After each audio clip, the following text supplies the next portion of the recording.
porque ele nos permite uma compreensão mais profunda do que Deus nos quer dizer com esta palavra. É a tempestade.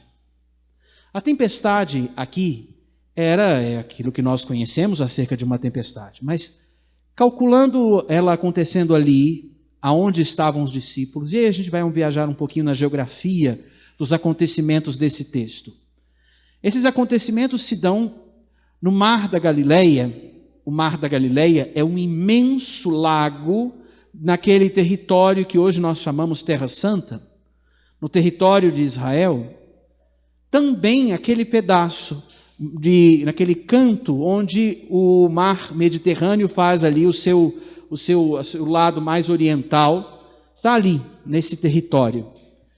E aí é interessante pensar, a tempestade acontece nesse período ali, ela acontecia normalmente no final do verão e início do outono, quando as temperaturas altas iam baixando e a diferença climática ia provocando esses furacões, não digo furacões, essas tempestades, que a gente está acostumado aqui em algumas partes do mundo acontecem furacões, mas essas tempestades, que aos olhos, sobretudo dos navegantes, daqueles que cruzavam o mar de barco, eram percebidas e eram sentidas como ameaça, como um perigo à vida.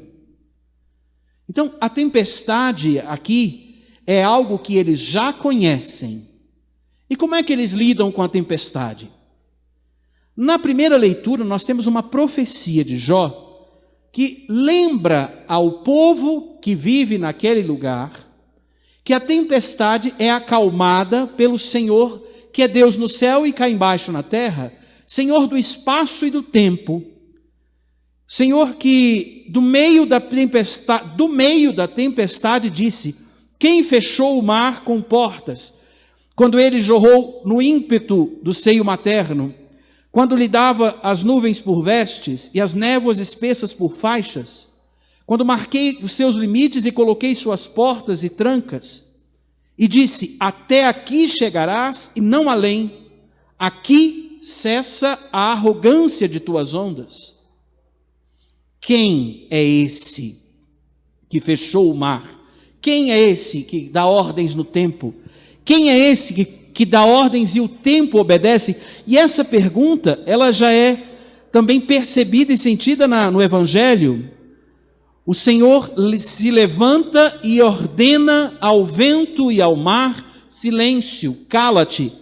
O vento cessa e o mar se acalma. Então, estes navegantes, que são do povo de Deus, sabem que a calmaria vem de Deus, no meio da tempestade. E eles, sabendo disso, dessa profecia de Jó, nos leva a isso, eles carregam no coração a fé de que o Senhor acalma todas as coisas, e eles respondem a essa fé com este salmo, que é um salmo provavelmente traduzido pela experiência de quem navega, os que sulcam o alto mar com os seus navios, para ir comerciar nas grandes águas, testemunharam os prodígios do Senhor e suas maravilhas no alto mar. O Senhor, que é o Senhor do tempo e do espaço, e agora traz dessa profecia, os navegantes trazem o seu testemunho, e dizem que nas tempestades seus corações desfaleciam de pavor, mas gritaram ao Senhor na aflição, e Ele os libertou daquela angústia. Transformou a tempestade em bonança, e as ondas do oceano se calaram. A palavra do salmista é a resposta à primeira leitura, que manifesta a fé no Senhor que acalma a tempestade que ameaça, traz pavor, traz medo. E aqui é importante, já indo ao caminho do Evangelho, encontrar Paulo antes, o nosso bom São Paulo, que lembra que é novo aquele que crê em Deus. Assim, diz ele, de fato Cristo morreu por todos, para que os vivos não vivam mais para si mesmos, mas para aquele que por eles morreu e ressuscitou. E uma vez morreu e ressuscitou. Assim, doravante, não conhecemos ninguém conforme a natureza humana. E se uma vez conhecemos Cristo segundo a carne, agora já não o conhecemos assim. Portanto, se alguém está em Cristo, é uma nova criatura. O mundo velho desapareceu, tudo agora é novo. Para nós que falamos, né, de novo normal, o novo normal não é o tempo depois da pandemia ajustado pela virtualidade. O novo normal é o tempo que todos nós esperamos depois que abraçamos a conversão. Abraçamos o Cristo, que torna tudo novo. Tudo será velho sempre que eu ler a vida a partir dos meus cálculos. E sabe o que é interessante? É olhar a vida inteira, e aí escutamos isso dos mais velhos. E aqueles que apostaram fielmente em Deus, mesmo que com suas falhas no alto da vida, eles sabem de onde vem a sua paz. Vem do Cristo com quem estão. Vem do coração que, fraquejando, ilimitado, que com medo, com dificuldade, se aproximando do Cristo, vai se reunindo no amor que dá sentido à sua vida e recompõe a novidade da sua história. Esse é o desafio. Para nós, o Senhor que acalma a tempestade entra na história e a novidade é caminhar com Ele. É não errar o rumo, é trafegar no meio da tempestade junto ao caminho que é Deus. Trânsito sem caminho não se chega a lugar nenhum.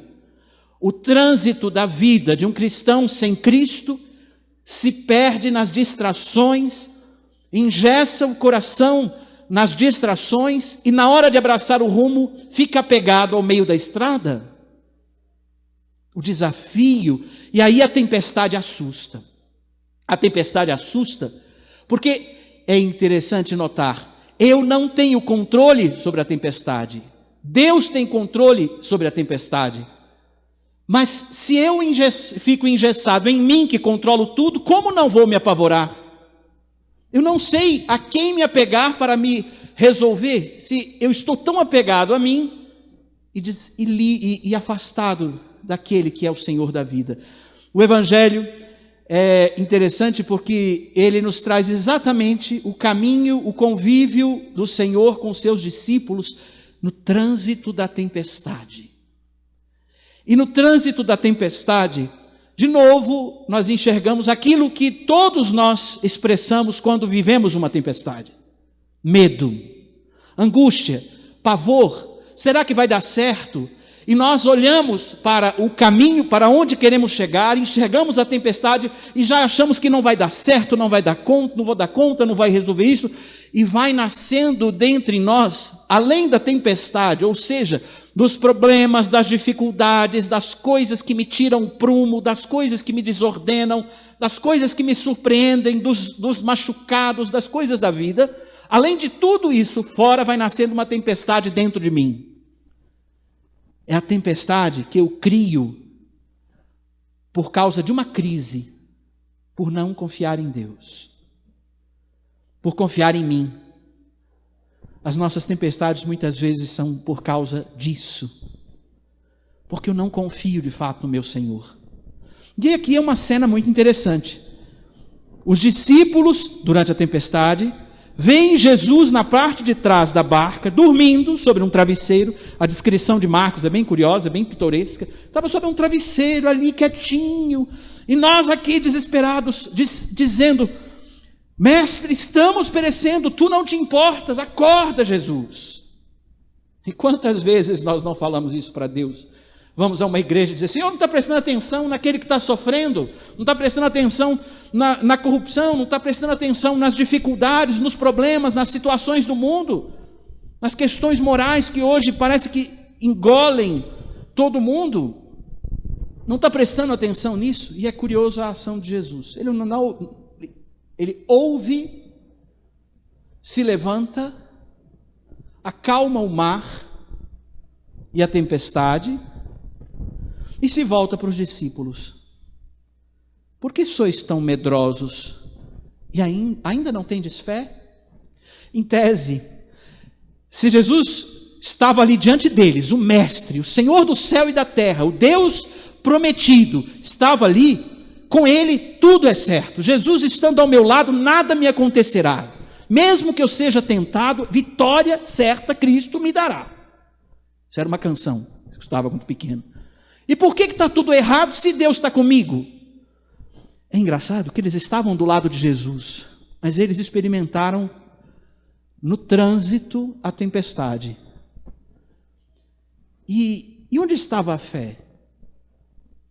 É na hora da tempestade que a gente descobre que a nossa fé ainda tem níveis que não respondem ao nosso desejo do céu, como nós queremos o céu, mas faltam raízes. A raiz que me leva a confiar no meio da dificuldade. A raiz que me leva a não variar o rumo, porque é difícil esse trânsito. A raiz que me leva a não culpar ninguém quando eu erro, mas enxergar o meu erro e crescer com ele. Na tempestade, quando nós soltamos da mão de Deus, que dizemos que não vemos, e nos agarramos nos nossos cálculos para ver como resolvemos as coisas. Sabe, o desafio que a liturgia dessa palavra, que essa palavra nos apresenta, é o desafio de se questionar. Eu confio em Deus de fato? Deus racionalmente tem sempre razão, mas por que então, na hora do aperto, eu dou uma rateada, uma vacilada, eu corro, eu digo que eu preciso resolver isso aqui para depois voltar? Não, Senhor, é porque... Por que eu vacilo? Por que eu ainda não consigo fazer uma aposta no meu Deus?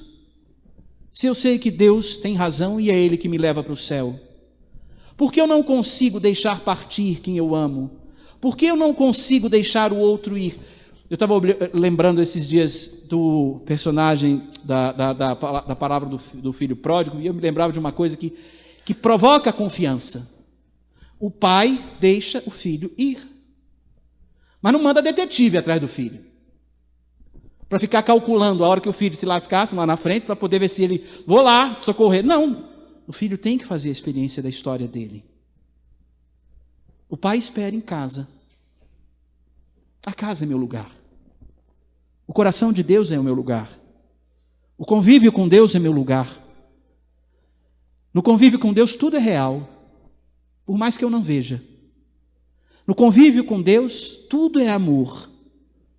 E quando acontece o desafio, eu respiro fundo, me recoloco diante do meu Pai e recomeço do ponto onde estou. A minha fraqueza, ao lado dele, se torna força. É quando sou fraco que sou forte, como diz Paulo. Porque confio na graça que me acompanha. Confiar.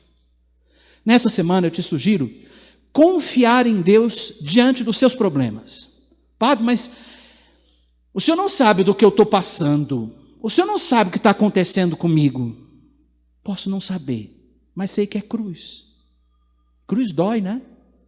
Cruz custa, cruz pesa. Sei, isso eu sei. E sei que a cruz de ninguém é mais leve ou mais pesada que a minha, porque não está no meu ombro. Eu sei que ela é pesada no ombro de quem carrega.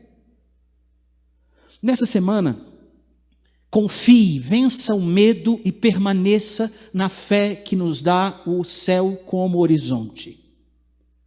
Nessa semana, quando tiver uma dificuldade, ao invés de tentar calcular as coisas conforme você fizer, levanta e vai resolver como Deus te sugere. Ah, mas eu estou com um problema. Eu estou com problemas, todos temos. Quem enfrenta os problemas com fé em Deus, amadurece e cresce. Esse desafio que eu estou sugerindo a vocês, eu fiz a experiência disso na própria segunda-feira passada. Nós estávamos num retiro do clero e foi muito interessante. É o primeiro retiro com Dom Paulo. Então, Foi muito bonito, porque ele, como nosso pastor, está conhecendo mais o clero, e para isso ele está pregando os retiros. Como somos muitos padres, tem 4 retiros, eu fiz o 2º.